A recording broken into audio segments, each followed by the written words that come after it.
Well, everyone, it looks like older iPhones have another issue coming about, and it's weird because it seems like every single year something like this happens.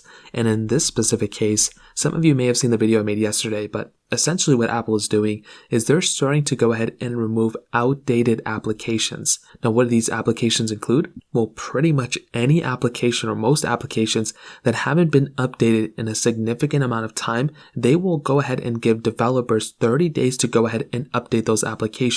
Now, some of you may know this, some of you may not know this, but if you own a very, very old iPhone, I'm talking like an iPhone 4, 4S, iPhone 3GS, those types of iPhones, there are still a few applications on the app stores that you are able to download because developers publish them at a certain time, and then you're able to go ahead and just download them whenever you want to. But now it looks like some of those abandoned applications in a way may actually end up being removed if those developers don't actually go ahead and update them. Now, I've seen a lot of conflicting stuff. People are saying, oh, well, if a developer made them in the first place, they haven't updated them, that's their fault, they should have been doing it, yada, yada, yada. But at the same time, there's a lot of developers, in my opinion, that may have just, got burnt out. Maybe they don't want to do developing these applications anymore. Maybe they moved on to something else. But that doesn't mean that the application itself is, bad or it's like unvaluable. There's a lot of apps out there that probably haven't been updated in a long time that people are using every single day. There's a few games that I've personally played that haven't even been updated in a very long amount of time.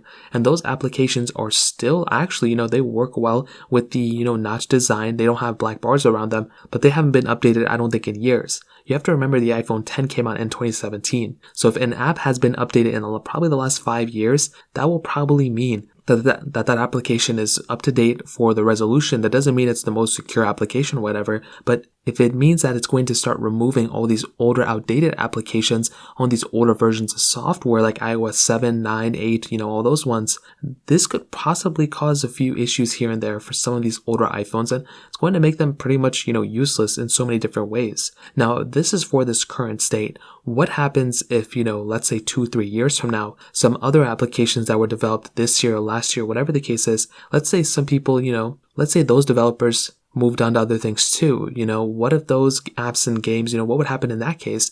And there are also a lot of games out there that I've seen from a few developers that are pretty much remakes of older games, So if that ends up being the case, like console games that have now been ported over to our iPhones, in that specific case, what are the developers going to be doing for those specific games as well? Are they just going to go ahead and just randomly update them, just recompile them? Like, I don't know how it works, but that's also another weird situation, How can you, let's say like a game, there's a lot of console remakes that have been ported over to, our iPhones. What are they supposed to do? Are they supposed to add in random add-ons in the game in order to make them compliant nowadays? I'm not really 100% too sure. I also feel like there are a lot bigger issues that Apple should focus on rather than this specific problem. It seems like they're doing everything in their power to make us want side loading, in my opinion. So I'd love to hear your opinion on this. Let me know in the comment section below. Hit the like button, that would mean so much, but definitely hit that subscribe button. More importantly than everything else, I love every single one of you guys. Hopefully I'll catch you guys in the next video. Peace out till then.